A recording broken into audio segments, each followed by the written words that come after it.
जय गुरुदेव, जय महाकाली। आप सभी साधकों का जय महाकाली साबर मंत्र विज्ञान के आपके अपने चैनल पर स्वागत है। बुद्धि को तीव्र करना। आजकल लोगों की याददाश्त बहुत कमजोर होती जा रही है। लोग ज़्यादा विशिष्ट तरीके से सोच नहीं पाते हैं। आईक्यू लेवल बहुत कम हो गया है। तो इसके लिए तीव्र बुद्धि हो। देखो, हर चीज़ के लिए जरूरी है, चाहे नौकरी हो या व्यापार हो। लोगों से आगे की सोचोगे तो ही आगे बढ़ पाओगे। आगे क्या होने वाला है उस चीज़ को समझना, सही समय का कैलकुलेशन करना और वैसे काम करना, तभी व्यक्ति आगे बढ़ पाता है। ठीक है ना। तो इसके लिए माता सरस्वती का ये विद्यावर्धक प्रयोग जरूर करना चाहिए। सदगुरुदेव का वरदान स्वरूप ये प्रयोग है।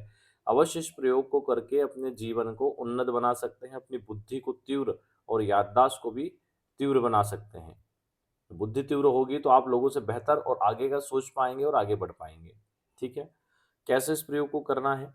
किसी भी सोमवार से आप इस प्रयोग को कर सकते हैं। 11 दिन का प्रयोग है। प्रतिदिन 11 माला जप करना है। सफेद वस्त्र आसन होंगे इसमें। पूर्व या पश्चिम दिशा ले सकते हैं, पूरब ले तो ज्यादा अच्छा। प्रातः काल का है, रात्रि में नहीं करना।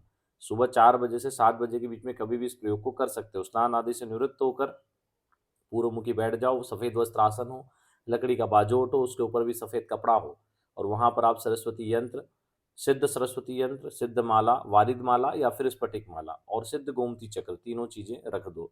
उसके बाद अपना पवित्रीकरण आचमन करो। एक घी का दीपक अपने लेफ्ट साइड पर प्रज्वलित करो। दीपक का पूजन करो।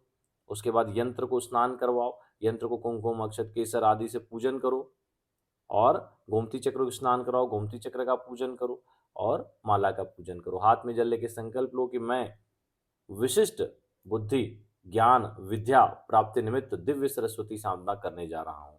अपना नाम गोत्र बोल के, ऐसा बोल के जल सामने छोड़ दें।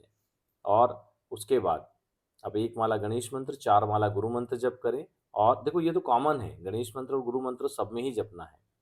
ठीक है ना। और 11 माला विद्यावर्धक मंत्र का प्रयोग करें। ठीक है। अब देखो, नियम क्या होते हैं? ब्रह्मचर्य का पालन, जमीन पे शयन, एक समय भोजन, बिना लहसुन प्याज, ये नियम फॉलो करने चाहिए। साधना में करने चाहिए ये नियम। तो इससे आपकी जो साधना है वो अच्छे से सिद्ध होती है। मंत्र नोट कर लो।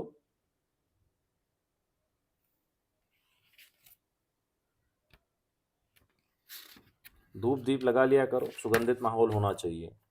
ओम नमो, ओम श्रीम वद वद वाग वादिनी बुद्धिम वर्धय, ओम ह्रीम नमः स्वाहा।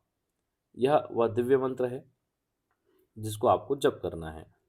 जब आप आसन से उठो, आसन के नीचे थोड़ा जल छोड़ो। मध्यमा अनामिका उंगली से उस जल को स्पर्श करके दोनों आंखों को 4 बार मस्तक को लगाओ। 2 बार आंखों को लगाओ, एक बार मतलब दोनों आंखों को एक एक बार, और 4 बार मस्तक को लगाओ। बोलो शक्राय वशट। ठीक है। तिलक वगैरह लगा के बैठना चाहिए। साधना में जनेऊ धारण करके बैठना चाहिए। ठीक है ना।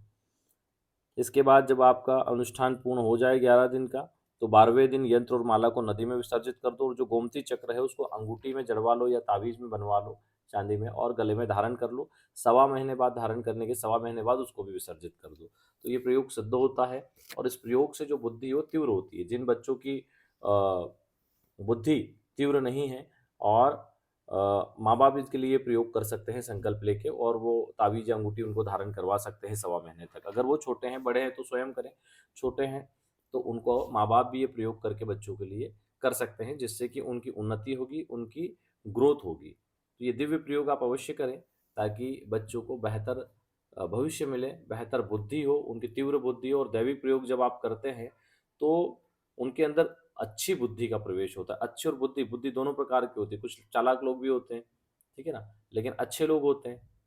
तो अच्छी बुद्धि का प्रवेश होगा। माता सरस्वती की कृपा से वो सही गलत का निर्णय कर पाएंगे, हमेशा सही राह पर रहेंगे और अपनी तीव्र बुद्धि से सदैव आगे बढ़ेंगे। चलिए, आज के लिए इतना ही। जय गुरुदेव, जय महाकाली।